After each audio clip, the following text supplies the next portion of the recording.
rekan-rekan profesional, bertemu lagi di YouTube channel Deco Learning by Aqualadia Group.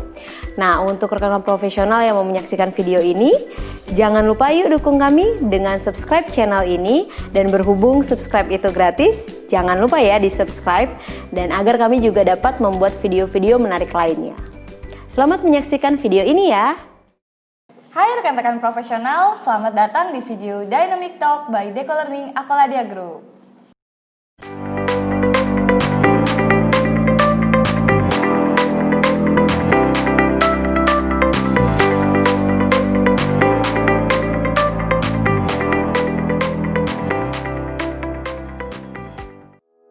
Pada kesempatan kali ini, saya Noviani Widyasari sudah ditemani oleh salah satu fasilitator di Deco Learning, yaitu Bapak Jerry Samosir. Halo Bapak. Halo Bu. Ya, selamat datang nih. Terima kasih sudah menyempatkan waktunya untuk berbincang-bincang sama saya nih. Sama-sama. Oke. Sebelum kita membahas terkait topik utama kita, saya mau kenalan dulu dong sama Bapak. Boleh diceritakan sedikit Pak pengalamannya di project itu apa saja, terus backgroundnya Bapak dari apa, industri? Iya. Baik Bu, jadi sebenarnya saya mulai saya bekerja which is tahun 2006 itu saya kebetulan langsung beririsan sama project. Jadi untuk industrinya sendiri itu saya macam-macam ya, mulai dari forestry and mining, pernah ngurusin banking juga seperti Peruri, bank-bank juga, Bank Indonesia, OJK. Kemudian akhir-akhir ini saya lebih banyak di telco, kemudian ada juga beberapa enterprise besar seperti Maybank gitu. Jadi ya cukup lama sebenarnya, udah sekitar 16 tahun, tapi mungkin nggak seperti pengalaman teman-teman yang lain lah, gitu. Udah lama itu Pak, udah banyak lagi makan asam garam di project ya. Oke, kali ini kita akan membahas salah satu topik yang mungkin beberapa rekan profesional ini ada yang udah tahu atau mungkin ada yang belum tahu nih Pak, yaitu terkait the talent triangle. Gitu. Kita langsung ke pertanyaan pertama ya Pak. Saat ini PMI menerapkan The Talent Triangle sebagai model pengembangan kapasitas profesional seorang project manager. Nah, boleh nggak dijelaskan The Talent Triangle ini sendiri itu apa sih Pak? Ya, jadi sebenarnya tujuan PMI untuk tanda kutip bukan cuma mendevelop, artinya memberitahu bahwa untuk seorang yang berkecimpung di project management itu nggak cuma project manager tentunya, bahwa kita butuh 3 pilar lah untuk skill set yang harus kita develop supaya kita bisa mengembangkan diri sendiri yang utama, yang kemudian yang kedua mengadopsi atau tetap relevan dengan industri yang ada sekarang, ya kan? Dan ketiga hal ini dirasa cukup untuk mengakomodasi kebutuhan-kebutuhan itu. Yang ada 3 hal ya. Yang pertama itu kan dia bilang kan itu kan strategic business management. Nah, itu sebenarnya lebih ke arah kalau kita menjalankan project, nggak akan ada gunanya kalau kita nggak bisa membuat project itu mendeliver value atau deliverable yang akan mensupport bisnis. Yang kedua, ya sebenarnya ini yang pertama harusnya, yaitu project management skill setnya sendiri, ya technical project management untuk kata-katanya. Artinya, ya seorang project manajemen profesional ya harus mengerti konsep-konsep dari project management sendiri, dan ini memang sudah dari awal dulu memang sudah menjadi hal yang sangat penting. Itu bisa diterjemahkan dalam bentuk PMBK-nya. Jadi semua teknikal yang kita butuhkan, yang baik itu untuk planning, executing, monitoring dan selanjutnya itu sudah ada di buku itu. Dan yang ketiga adalah leadership sendiri. Leadership ini kenapa penting? Karena PMI merasa bahwa ketika seorang project manajemen profesional itu menjalankan project, kemampuan untuk leadership, artinya memimpin banyak orang, which is itu suatu kemampuan yang sangat perlu, karena kan kita kalau di project kan mendeliver project nih, tapi kan yang melakukan aktivitas itu kan sebenarnya timnya. Nah, bagaimana kita bisa mengelit tim ini, itulah kenapa dirasa oleh PMI bahwa leadership itu penting. Nah, jadi ketiga hal ini adalah yang sesuatu yang semua orang yang akan terlibat di project management, bukan hanya project manager, kita garis bawah lagi, harus punya kemampuan untuk tetap belajar.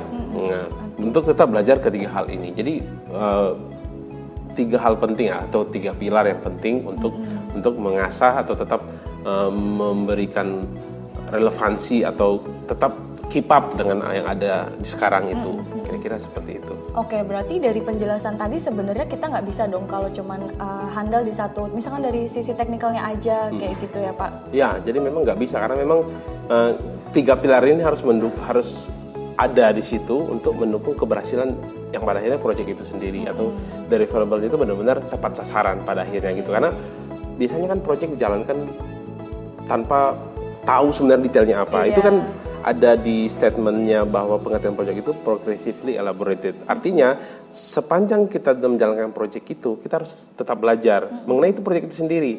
Nah, untuk bisa belajar ketiga hal ini, kita butuh ketiganya. Kira-kira seperti itu. I see. Oke, tadi kan udah dijelaskan sedikit terkait gambaran dari masing-masing pilar yang ada dari the talent triangle ini.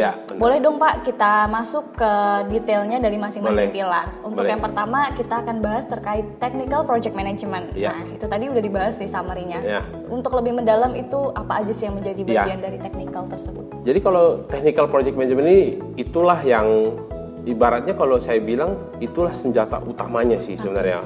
Jadi pada hakikinya seorang project manager profesional harus kuat di situ, harus punya kemampuan itu, ya.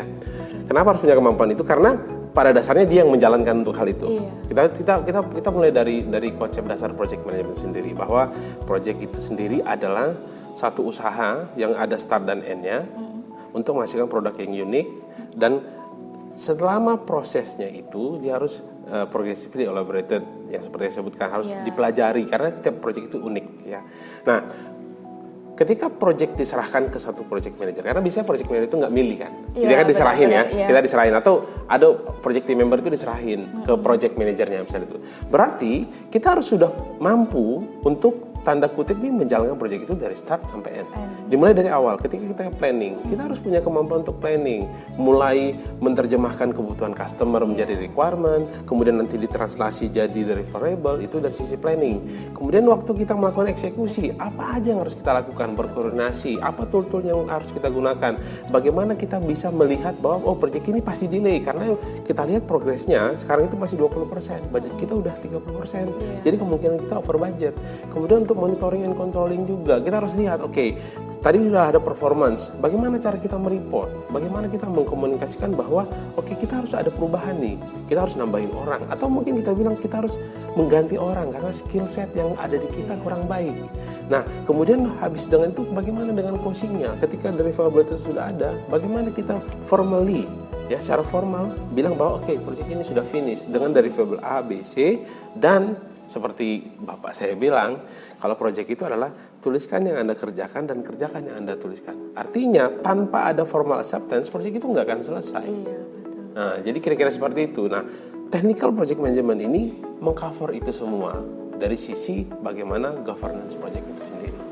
Itu berarti kenapa kita penting untuk mempelajari ilmu project management ya? Karena sebenarnya dari proses initiating sampai closingnya itu kan dibahas detail. Karena kan kalau misalkan kita ngerjain project ibaratnya requirement-nya aja nggak jelas, terus eksekusinya nggak benar gitu, PM juga butuh lah intinya kayak gitu ya ilmu project management itu. Nah, kalau kita translasi sebenarnya technical project management ini sama dengan PMP, bisa kita bilang seperti itu. Betul. Jadi training project management itu technical project managementnya yang disertifikasi oleh PMP tadi. Untuk basicnya ada CAPM, kemudian untuk khusus untuk riset ada PMI, RMP dan so on lah.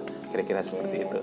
Oke, sekarang kita ke elemen kedua yaitu strategic and business management. Nah, apa nih yang masuk di dalam kategori elemen dari strategic and business management itu sendiri, Pak?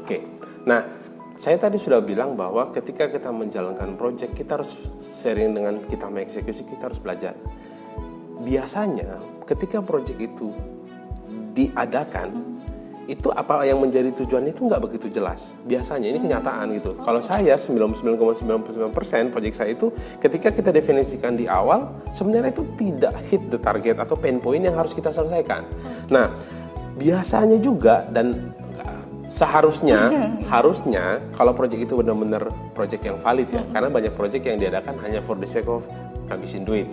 Tapi kalau proyek itu benar-benar memang diadakan karena untuk mengadres sesuatu, itu harus selalu itu berdasarkan bisnis.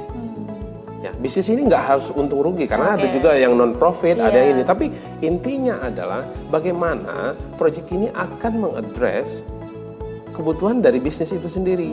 Ya keluarga juga kita punya bisnis. Bisnis itu nggak uang ya. Bisnis kalau bahasanya kan business berarti kan sesuatu yang ada faedahnya akan ke kita gitu ya. Jadi, nah ketika kita sudah tahu bisnisnya, akan lebih mudah buat kita mentranslate itu, mengkonversi itu ke deliverables. Ya, jadi kalau ada yang bilang pokoknya apa yang ada di scope of work itu yang gue deliver itu salah. Itu zaman dulu. Yang kenapa oleh PMI itu ketika disurvei itu menyatakan bahwa ada sekitar 9,8% budget itu di wasted. Kenapa? Karena sebenarnya nggak hitting the target. Karena nggak sesuai dengan bisnisnya. Contohnya seperti ini. Zaman sekarang ketika orang mengadakan pengadaan ATM, ya dia beli ATM yang paling canggih, menurut saya nggak relevan. Kenapa? Karena semua orang udah beralih ke internet banking. Jadi ATM itu hanya akan diperlukan orang untuk saat ini, ya, untuk transfer dan ngambil duit. Ketika ada proses membayar telepon, itu sesuatu yang menurut saya sekarang itu hanya nice to have, bukan mandatory lagi. Karena orang pasti akan lebih nyaman melakukan pembayaran di rumah dengan laptop sendiri dibanding pergi ke ATM melakukan pembayaran, bisa jadi ATM tertinggal, risikonya lebih banyak. Nah, untuk itulah menurut PMI bahwa bisnis itu harus menjadi salah satu yang penting. Jadi selain CPM-nya punya skill set-nya, dia harus ngerti juga mentranslasi bisnis itu sendiri. Kalau bisnis kita lagi begini, proyek kita ini, apa fungsi proyek ini mendukung bisnis itu sendiri. Banyak kasus di proyek-proyek saya, proyek itu akhirnya di-cancel. Kenapa? Ketika saya sudah lihat detail, saya kasih tahu ke customer look, Anda maunya seperti ini. Tapi kalau aku lihat di annual report-nya Anda itu mintanya seperti ini. Menurut saya sih nggak relevan. Mungkin buat sebagian orang, itu berarti kamu lost opportunity dong. Menurut saya enggak. Mungkin pada saat itu proyek itu di-cancel, nominalnya katakanlah $1 juta. Dengan kita memberitahu itu, dia kan merasa, aku itu sedemikian pentingnya kah buat dia sehingga dia rela kehilangan $1 juta supaya saya itu tetap keep up dengan yang saya butuhkan. Nah, dengan begitu sebenarnya saya udah ada punya buy-in, saya udah jadi trusted advisor. Nah, trusted advisor ini biasanya orang akan melihat selalu ke bisnis kok, karena pada akhirnya hubungan mostly ya project sekarang itu ada bisnis. Nah, dengan punya kemampuan itu diharapkan seorang PM itu punya basic knowledge lah minimal ya, bagaimana mentranslasi yang namanya EBITDA, itu kan basic ya. Kita bisa maunya customer seperti ini, transaksikan ke deliverables dari project itu sendiri. Jadi penting juga. Jadi walaupun kita bilang tadi yang dasarnya adalah technical project management, ini juga sangat penting buat dimengerti, dipelajari oleh project profesional juga, kira-kira seperti itu. Oke, berarti karena strategic bisnis ini sebenarnya cukup dasar juga ya Pak, karena ini impactnya kemana-mana, bisa ke budget, bisa ke supaya nggak over tadi kan yang Bapak sebut tadi. Jadi sebenarnya kalau teman-teman ya, saya yakin semua alumnus dari Deso Learning itu, ketika awal-awal training itu yang kita jelaskan itu nggak cuma project kok. Kita harus lihat bahwa bagaimana sih sebenarnya proyek itu terjadi. Itu sebenarnya kan dari top ya. Kita ngomongin visi, misi, ke portfolio, kemudian ke program, pada akhirnya ke proyek untuk di handover ke operation. Kalau kita lihat itu semua, itu harus saling berhubungan. Jadi harusnya proyek ini tidak akan ada kalau tidak mendukung yang di atasnya. Logiknya seperti itu. Ya, kita ngomongin proyek yang normal, bukan proyek-proyekan. Jadi kalau misalnya ada pengadaan ATM misalnya, tapi itu dilakukan oleh kayak GoPay, nggak make sense. Coba ngapain? GoPay itu, jadi ibaratnya ada orang yang punya GoPay atau GrabPay atau OVO atau apapun itu mau ngambil duit, nggak relevan. Yang bisa itu adalah bank, karena dia ada uang cash di sana yang mungkin akan ditarik. Kan harus align gitu kan. Jadi kalau misalnya ternyata tiba-tiba GoPay dari Gojek bilang, oke, kita pengadaan ATM. Ketika saya jadi PM, saya akan tanya, kenapa kita harus buat seperti itu? Nggak make sense, bisnis kita bukan di situ, core bisnis kita bukan di situ. Nah, dengan seperti itu diharapkan seorang PM tadi punya capability itu. Jadi nggak cuma mendeliver project, tapi mengerti konsep dari apa yang akan deliver itu sendiri, sehingga ada benefitnya ke perusahaan atau organisasi. Kira-kira seperti itu. Intinya supaya proyeknya juga ya jalan inline lah, nggak Iya, sekedar ada gunanya lah, tanda kutip ini ibaratnya bahasa paling dasarnya ada gunanya. Iya, betul. Kalaupun tidak bisa mensupport ya, ada Iya, gunanya lah kira-kira betul, seperti itu. betul. Oke, sekarang kita masuk ke elemen terakhir yaitu terkait leadership. Iya. Ya, udah pasti ya leadership itu adalah kepemimpinan ya kan Pak. Iya. Ya, boleh dijelaskan Pak Oke. dalam kategori leadership ini? Kita tahu bahwa project itu adalah terdiri dari orang sebenarnya. Ada stakeholders, ada project team member, ada project manager, ada project owner, ada orang-orang yang akhirnya terimpact atau mengimpact project itu sendiri. Nah, leadership itu adalah bagaimana kita memanage sekitarnya. Orang banyak salah merasa bahwa leadership itu adalah memanage bawahan. Tidak. Ya, tidak. Makanya ada istilah itu born to be leader. Ada orang-orang yang memang dia bisa menginfluence orang itu nggak harus ke bawah, ke atas gitu. Nah, karena 90% waktu dari project manager dan mungkin kalau ditranslasi ke tim member yang lain itu tetap berkomunikasi kan. Minimal ada 20-30%. Berarti kemampuan berkomunikasi itu adalah satu hal yang penting. Nah, komunikasi itu kalau sudah punya leadership luar biasa. Karena kita bisa ada faktor negosiasi di situ. Jadi orang jangan merasa bahwa kalau leadership itu hanya bagaimana kita memanage bawahan. Tidak seperti itu. Nah, PMI melihat bahwa ketika seorang PM punya leadership yang baik, itu akan mendrive kesuksesan dari proyek itu sendiri. Which is kalau kita tarik ke atas, dia akan mendrive business growth dan secara personal dia punya technical. Jadi nggak bisa cuma aku ngerti bagaimana jalan proyek tanpa ada itu. Ya. Nah, kalau untuk leadership sendiri kan banyak caranya kan, ada cara berbicara, cara presentasi. Semua PM harus presentasi dong. Iya, iya enggak. Tapi hanya PM doang berpresentasi enggak. Ada juga engineer. Contohnya di tempat saya bekerja, ketika seorang engineer akan mempresentkan desain ke CEO, ke GM, dan ketika ke engineer beda. Bahannya pun beda, walaupun kontennya sama. Yang satu mungkin sangat high level, ke sini kalau ke GM itu lebih ke arah bagaimana ngedrive bisnis dengan begini. Kalau ke engineer benar-benar ngotot 1 tambah 1 sama dengan 2, akan di situ. Nah, kemampuan itu nggak harus di PM gitu. Jadi semua tim juga ada gitu. Kira-kira seperti itu. Berarti ini sebenarnya leadership ini harus dimiliki oleh setiap project team member ataupun project manager siapapun itu ya Pak, harus mempunyai jiwa leadership sebenarnya. Iya, jadi sebenarnya kalau kita ngomong leadership kan nggak harus PM doang ya. Semua orang itu jadi seorang kakak juga harus punya leadership sama adik ya kan. Jadi yang dilihat sama PM itu bahwa leadership ini penting ya. Not as profesional aja, personal juga.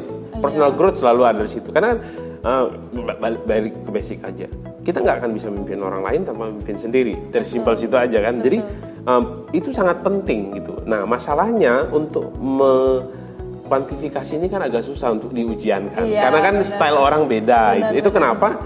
Karena tidak bisa diakomodasi dalam bentuk PMBOK selain teori-teorinya, ya kan? Kan teori kan orang bisa hafal tapi nggak bisa lakukan kan? Iya, benar. Itu kenapa ada yang namanya triangle ini. Jadi itu untuk mengakomodasi kebutuhan real sebenarnya apa yang harus dipunyai dari seorang project management profesional. Nggak harus jadi PM ya, bisa team leader, bahkan bisa engineer itu sendiri. Jadi nggak cuma sekedar teori aja, tapi skillnya juga harus diperhatikan gitu, juga supaya seimbang. Nah, sebelum kita lanjut ke pertanyaan selanjutnya, ini kita mau mengingatkan kembali kepada rekan-rekan profesional, bagi yang belum klik tombol subscribe-nya, jangan lupa subscribe video ini dulu ya, untuk mendapatkan update dari video-video terbaru kami. Dan juga bila Anda menyukai video ini, jangan lupa like dan share video ini ke rekan-rekan profesional lainnya. Dan apabila ada yang ingin ditanyakan, silakan saja tulis di kolom komentar di bawah ini. Iya. Oke, kita lanjut ke pertanyaan selanjutnya Pak. Oke, kita lanjutkan lagi ya Pak. Tadi kan Bapak sudah menjelaskan nih terkait the talent triangle ini sebenarnya dibutuhkan oleh project manager, project team member. Apakah sampai di situ aja? Apakah ada pihak lain yang sebenarnya membutuhkan juga nih model talent triangle ini sendiri? Ya, jadi sebenarnya begini kan. Project team member dan project manager kan eksekutornya nih. Iya. Hal-hal ini perlu juga disadari oleh orang-orang sekitarnya. Dalam tanda kutip ini seperti ini. Misalnya untuk project owner-nya sendiri. Untuk technical project management itu udah jelas, ada jalurnya nih, ada trainingnya segala macam. Tapi bagaimana dengan leadership? Bagaimana dengan yang tadi related sama bisnis? Itu harus dimengerti juga dong. Betul. Nah, konsepnya ini harus bisa diadopt ke semua pihak sebenarnya. Jadi bisa untuk semua hal. Jadi katakanlah seorang project manager bilang, saya punya kesusahan nih untuk berbicara dengan CEO gitu. Selama ini saya oke, dengan level GM saya masih oke gitu.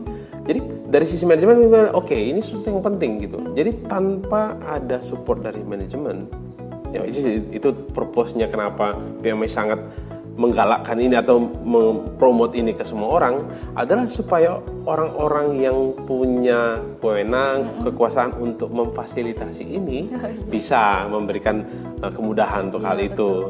Dan sisi mereka juga sendiri, katakanlah technical project management, katakanlah project owner-nya, dia nggak ngerti cara menjalankan project, berat juga kan. Dia harus ngerti juga bahwa untuk menjalankan project itu dia butuh planning. Planning itu nggak cuma hari ini bikin schedule selesai gitu, dia harus memahami segala macam. Sama bisnis juga, si manajemen juga harus bilang, oh sebenarnya untuk proyek ini tujuan gue secara bisnis begini loh. Nah, jadi untuk menjawab pertanyaannya nggak cuma berhenti di situ. Pihak-pihak lain juga, ya kalau saya bilang paling mudahnya semua project stakeholder harus harus mengerti konsep dari ini. Kira-kira seperti itu. Perlu digarisbawahi semua project stakeholder itu harus memiliki the talent triangle ini sebenarnya harus mengerti. Ya. Iya, benar. Mungkin kalau komunikasi terkait kita sama atasan itu banyak banget ya Pak. Mungkin gap di antara itu ya, mungkin ada kecanggungan gitu. Nah mungkin sebenarnya pendekatan yang perlu dilakukan oleh CEO atau project owner sendiri sebenarnya banyak ya. Mungkin dari training atau misalkan briefing. Benar sekali. Makan di luar atau gimana gitu ya untuk mencairkan suasana itu sendiri. Sebenarnya yang paling penting itu adalah kan ada orang bilang kan leadership by leading gitu. Jadi benar-benar lead. Kalau kita definisiin ya, saya pernah lihat ada gambar tuh ya. Jadi ditulisin di situ ada leader itu show the way, dia nunjukin ini loh jalannya, ya kan? Lead the way, berarti dia memimpin gitu loh. Memimpin itu di mana? Bukan di belakang, bukan mencet orang, dia di depan. Jadi dan terakhir itu live the way, artinya menjalankan. Jadi nggak cuma ngomong doang, karena untuk ngomong doang gampang. Nah, ada konsep itu bahwa leading by doing gitu loh. Nah, itu harus dimengerti juga. Kita nggak bisa bilang bahwa kita menjalankan proyek itu harus jujur. Tapi kita tahu orang yang bilang begitu juga nggak jujur. Ya kan sering banget begitu kan. Jadi konsep, jadi sebenarnya kalau mau diterjemahkan, sebenarnya aku bilang ya konsep yang tadi Three Angel ini sangat besar sehingga menurut saya itu bisa diperdebatkan, bisa didiskusikan, tapi untuk implementasinya sangat susah, khususnya untuk leadership dan bisnis tadi. Karena bisnis itu seseorang harus di training bisnis dulu. Saya masih ingat itu waktu saya pertama kali join di Garuda Group itu, kita itu ada training khusus selama seminggu hanya untuk mengasih tahu ke semua karyawan baru, ini loh konsep bisnis airline. Itu penting sekali ketika kita menjalankan proyek. Ketika kita mengungkap, oh ternyata kargo itu begini. Kenapa kargo itu harus diukur sedemikian rupa sebelum masuk pesawat? Kita ngerti, oh ternyata ini gitu. Kira-kira seperti itu. Iya benar-benar. Jadi mencakup ke semuanya ya sebenarnya. Emang luas banget sih luas kalau banget dibahas. Kalau mau dibahas sebenarnya, iya benar sekali. Oke, kalau kita udah masuk ke 2 pertanyaan terakhirnya Pak. Baik Bu. Menurut pendapat Bapak, setelah paham mengenai ilmu project management sendiri, sebetulnya skill lain apa lagi sih yang perlu dikuasai oleh seorang PM? Secara Bapak ini kan kebetulan seorang project manager juga ya. Kira-kira skill apa aja tuh Pak yang perlu? Oke, menjawab pertanyaannya. Ini pertanyaannya sebenarnya agak susah saya jawab. Karena basicnya seperti ini. Semua ilmu itu penting, semua ilmu itu baik. Jadi kalau untuk menjawab, selain ilmu project management, selain yang kita ngomongin leadership tadi, bisnis acumen lah kalau saya bilang, kalau istilah-istilah orang keren sekarang kan. Apalagi yang harus dipelajari. Kalau menurut saya sih banyak hal. Kalau kita lihat proyek di PMBK sendiri, dia ada namanya EEF, ada namanya OPA. EEF itu Enterprise Environmental Factors, yang OPA itu Organizational Process Asset. Yang OPA ini berarti kita harus mempelajari semua internal. Bagaimana sih proses kita? Kalau kita pengadaan bagaimanapun jadi kalau orang project manager nggak ngerti proses pengadaan, menurut saya juga salah juga.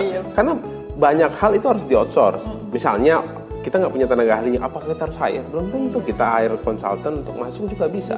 Nah demikian juga kalau ada perangkat yang harus kita beli. Bagaimana caranya mendapatkan harga yang terbaik? Apakah dengan harga yang terbaik saja? Belum tentu. Karena kita bisa bilang, oh enggak, kita nggak hanya ngomongin harga paling murah, ada quality juga. Itu kalau dari sisi procurement misalnya. Kemudian kalau kita lihat misalnya dari sisi financial sendiri, bagaimana dia bisa memproses misalnya ketika ada proses perubahan budget, apa yang harus dilakukan?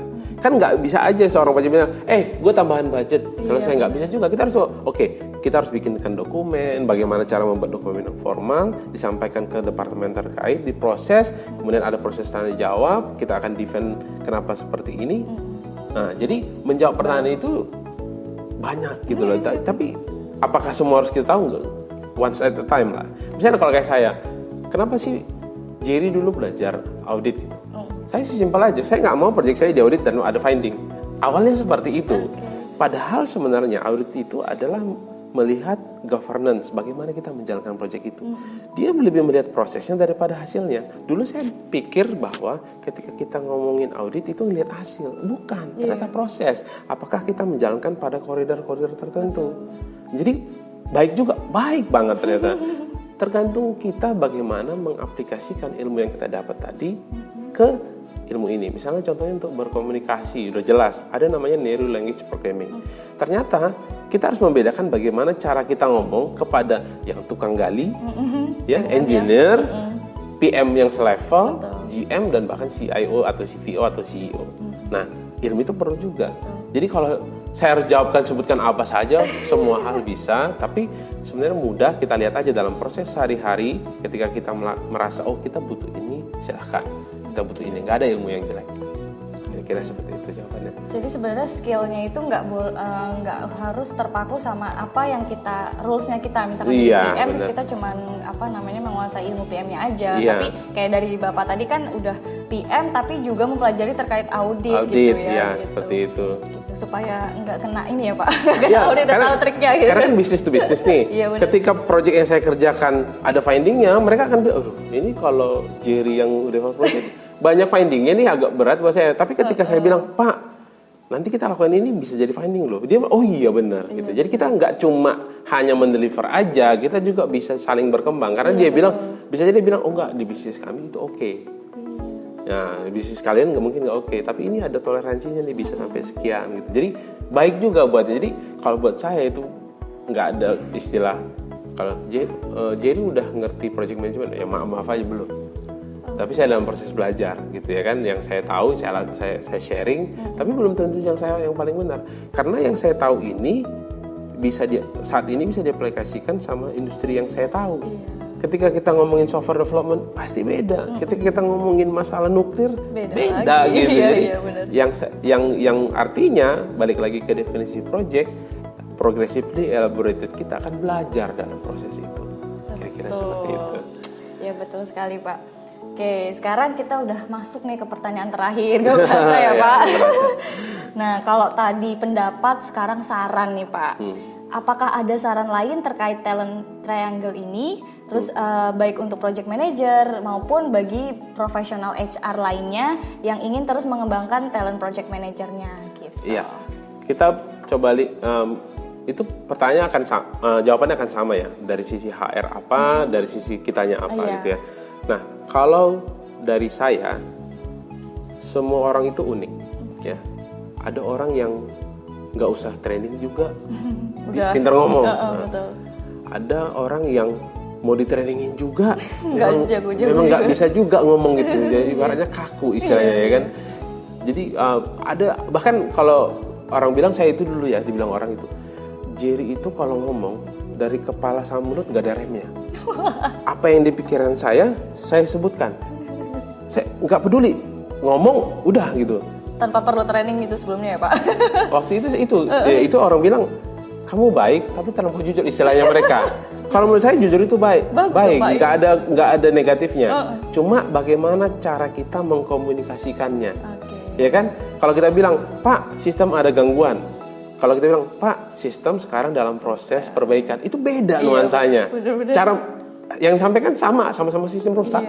Tapi kalau saya bilang, Pak, sistem rusak, sama Pak, sistem down, Pak, sistem ada sedikit gangguan, Pak, sistem sekarang dalam gangguan tapi dalam proses perbaikan itu kan beda. Iya, konotasinya beda. Nah, penerimaannya beda. Nah, jadi kalau buat saya nggak bisa serta-merta kita bilang sarankan ini. Kita harus tahu lah. Kita harus tahu SWOT-nya, strength, weakness, ya, nah ada dipelajarin kan. Kita harus lihat dulu. Buat HR harus milih itu dulu. Makanya ada psikotes. Dia kan akan lihat ini. Dan yang lainnya juga mungkin peers-nya harus kasih feedback juga. Jadi buat teman-teman, kalau menurut saya sih terlepas dari bahasan kita ini project management, jujurlah sama diri sendiri, seperti yang kita sering anekdotkan, tanya sama orang paling dekat, karena terutama spouse-nya lah ya, istri atau suaminya, karena mereka akan jawab dengan jujur. Apa sih kekurangan saya? Nggak usah simpel-simpel. Saya baru-baru ini ada training, sebenarnya training ini dari bos saya. Jadi training ini simple dalam hal mendengarkan. Oke. Ini saya implementasikan ke keluarga. Disebutkan di situ bahwa kalau mendengar ini banyak orang yang salah. Ada orang mendengar untuk namanya istilah answer preparing. Jadi sebenarnya ketika dia mendengar itu dia mau menjawab, dia mau apa nih yang mau gua hit sama dia gitu. Ada yang orang seperti itu. Ada juga orang yang daydreaming. Orang ngomong dia kemana-mana pikirannya. Saya juga seperti itu. Dua-duanya kena saya. Makanya trainingin Pak. Enggak, di training itu dikasih tahu bahwa ini loh, secara teoretikal ini loh. Ternyata di situ dibilang kalau Anda mendengarkanlah. Nah, ini saya coba praktekin. Saya coba ke customer gitu. Saya tanya, Bapak itu sebenarnya project ini apa sih?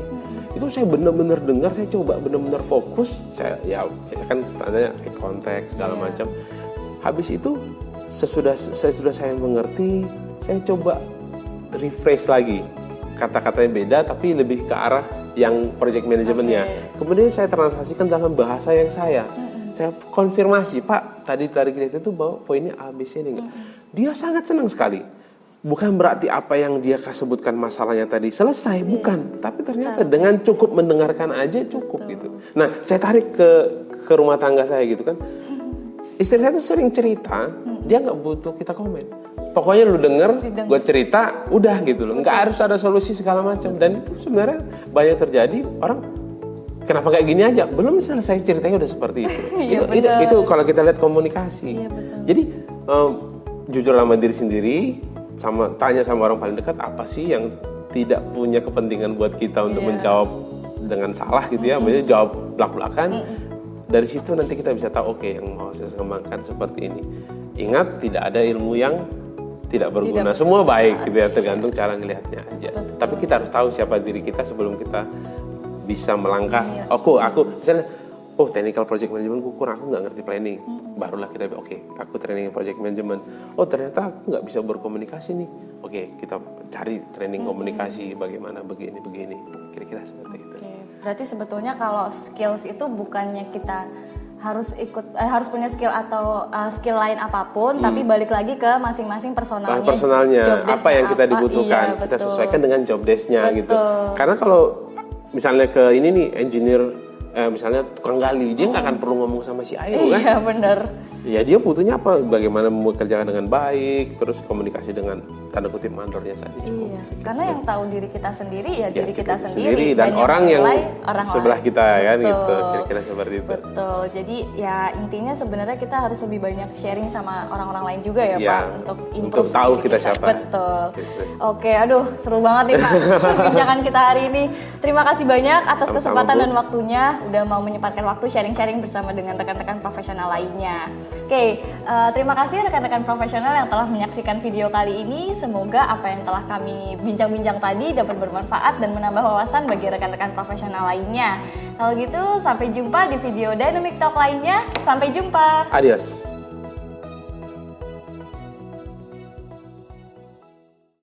Action.